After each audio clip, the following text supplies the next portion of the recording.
Last time on Dragon Ball Z, after Hercule's healthy dose of humiliation, it was time for the main event. The junior division was wrapped up and the World Tournament proper was gearing up to get underway. Trunks, determined to test his Saiyan sharpness against some proper sandbags, convinced Goten to play ball, and the two neck-checked the unsuspecting Mighty Mask, donned his questionable hood, and made their way to the tournament entrance to get things underway. And it was around this time that Goku and company made the acquaintance of Sarge and Papa Surf, two mysterious entrants who qualified for the tournament and piqued Goku's interest as two warriors to keep an eye on. And after this meeting and a brief buffet detour, the tournament lottery was ready to be pulled. This year's tournament was full of a collective cast of colorful characters, to say the least. But as interesting as the ensemble was, there were some definite standouts in the crowd the Z Warriors were being sure to keep an eye on. And speaking of the Z homies, it was Big Krill who was the first out of the gate to make his appearance on the tournament floor.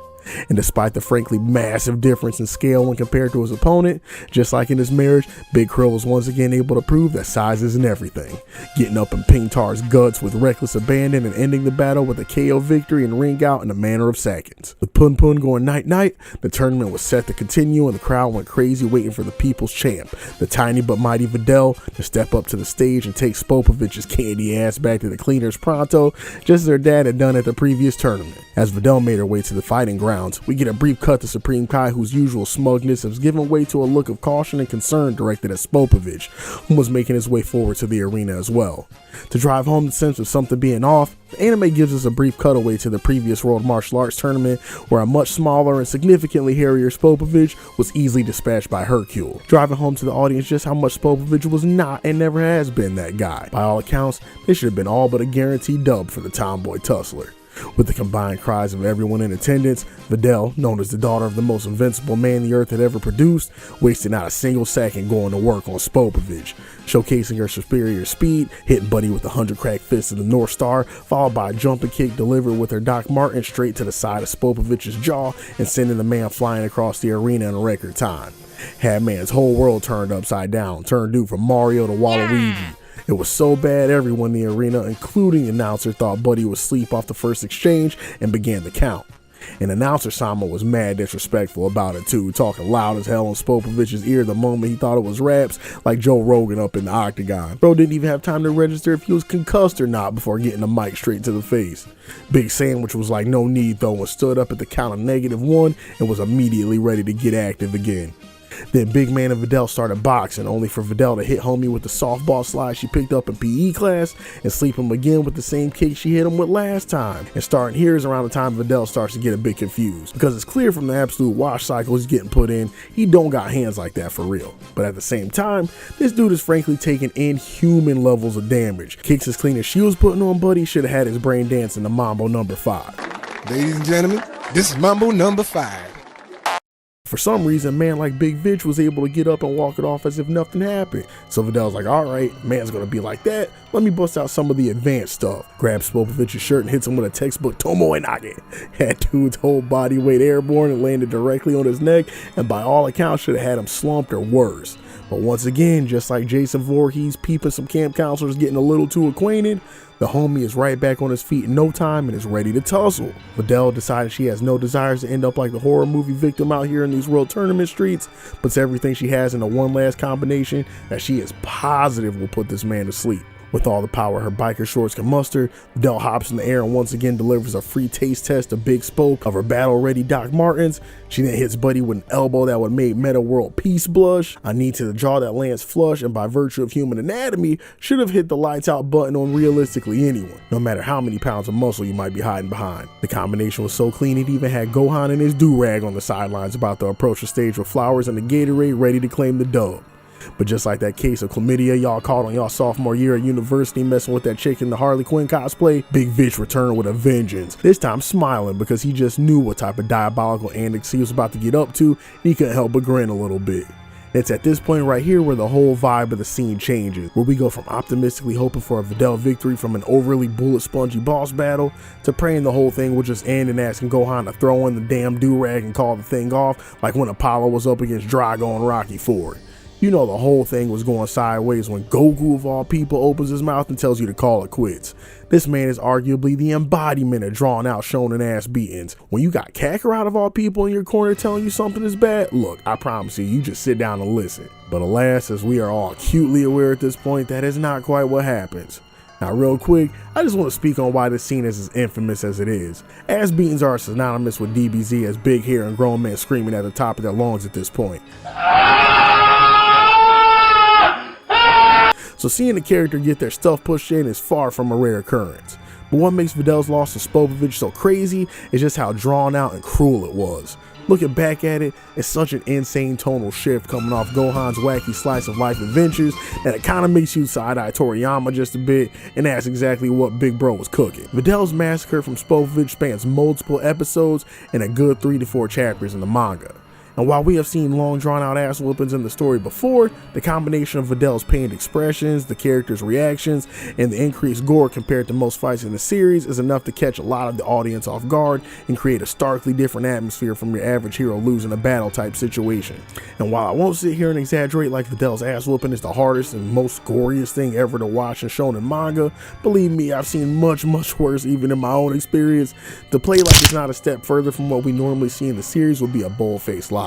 Like, come on, man. There's one panel in the manga where after Spopovich knees Videl in the face, he pushes her head away to get a good look at her like an artist admiring their favorite painting, and you see homegirl barely holding on to consciousness with a rearranged nose and literally over half her teeth missing out of her mouth.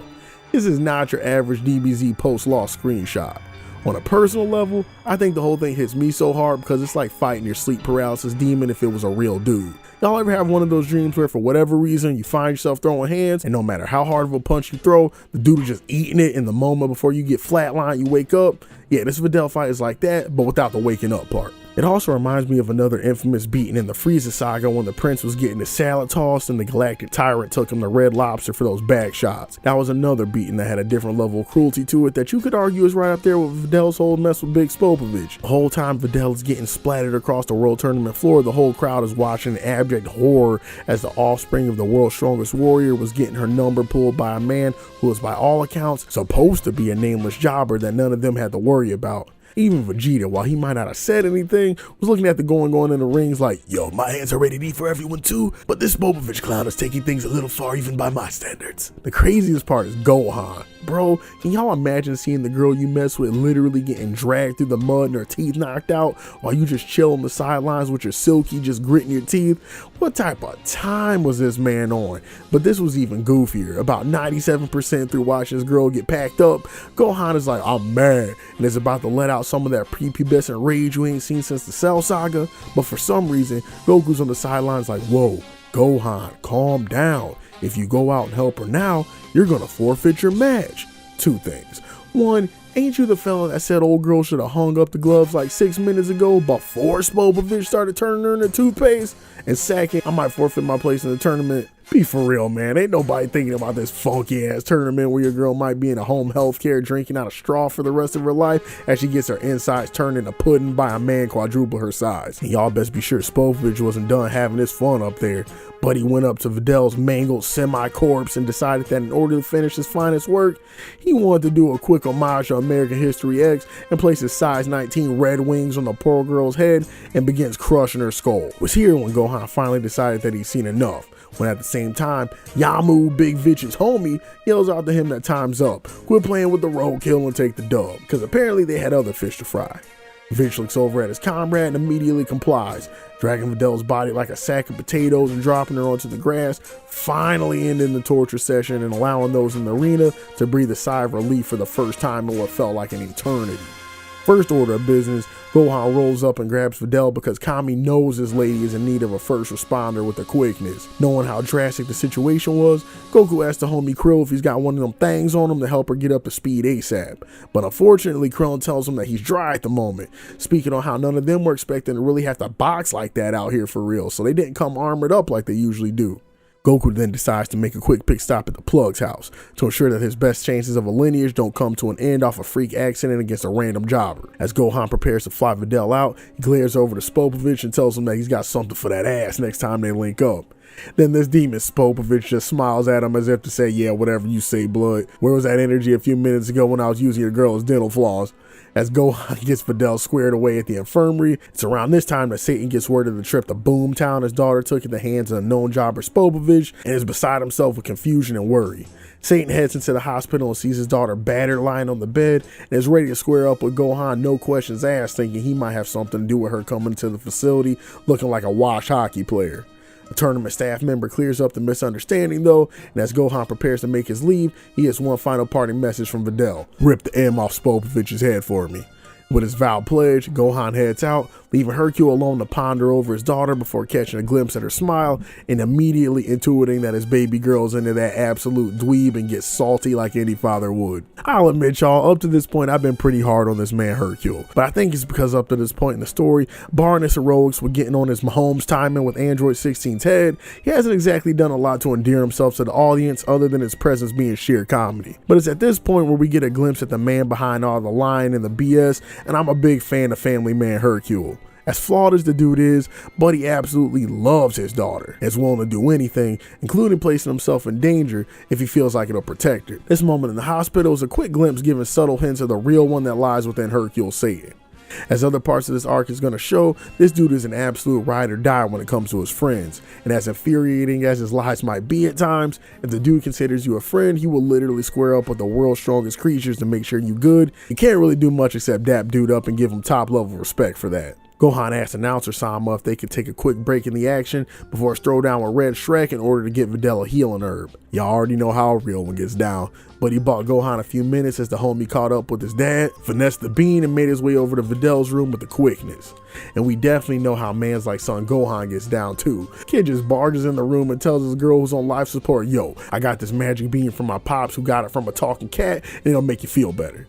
Now, of course, we know the lore on these Senzuns, how potent them bad boys are, but you absolutely have to understand where the homie Hercule and the medical staff are coming from when they see a questionable teenager with tinted sunglasses barge into a girl's room and tell her to eat a magic bean he harvested from parts unknown. To be real, I won't be trying to let my daughter have any parts of that either. And as always, the homie Satan gets a solid gold line in the English dub where he's losing his crap on Gohan and tells him, don't think you can impress my daughter with a bean.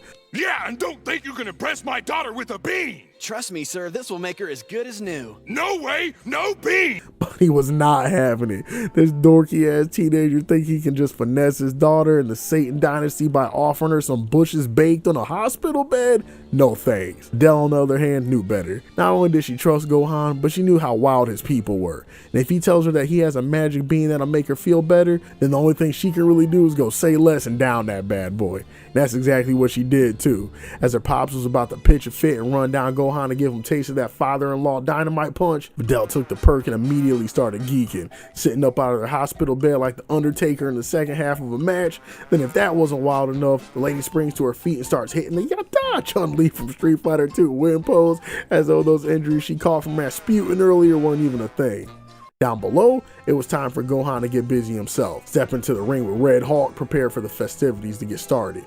Up top, Gohan's homie Sharpener, Eraser, and unnamed nerd number 2 looked down below, and when the latter asked, wait, ain't that fella Gohan from school? Sharpener's like, hold up a damn minute, and in seconds confirms that it's Gohan after peeping the lack of a lineup in the bedhead. Unsure why dude would claim to be the Great Saiyaman in the tournament despite the fact they all know he ain't got hands. His buddies from school start to cheer him on anyway, exposing his full government and leaving Gohan shocked. Believing that it must have been the do-rag flying off that was the giveaway, throwing away his Clark Kent shades and finally exposing his true self to the world, Gohan took a fighting stance against Hellboy in a fight he was sure wasn't going to be an easy one. Despite the fact that announcer Sama called it though, Kibbles and Bits refused to take a fighting stance, and even more strangely, he made an extremely specific request.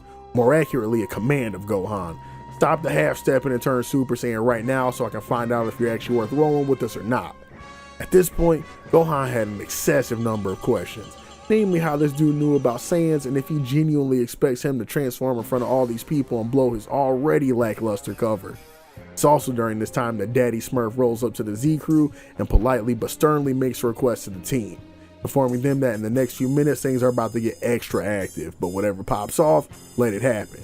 You already know Vegeta didn't take too kindly to that, mentioning to the verbose stranger that he had killed a number of blue people for far less, so why in Kami's name should he listen to a damn thing he has to say? And it's at this point that Big Green speaks up, telling the rest of the team to watch their tone in the presence of Kaioshin, the god of God, and that if he tells you to shut up and let him cook, you shut up at your table and wait for the plate. And right here, with Kaioshin's cryptic message, is where we'll call it. Videl's beatdown is the stuff of nightmares, man. Y'all let me know if y'all have any other worse beatings in the series, because this one definitely gotta be somewhere near the top. Tune in next time, homies, as the battle between Son Gohan and the mysterious Kibito begins. What mysterious plans do the pair have for Goku's son, and at this point, is there anything they can do to stop it? Only one way to find out. Be easy, y'all, and catch you again in the next video.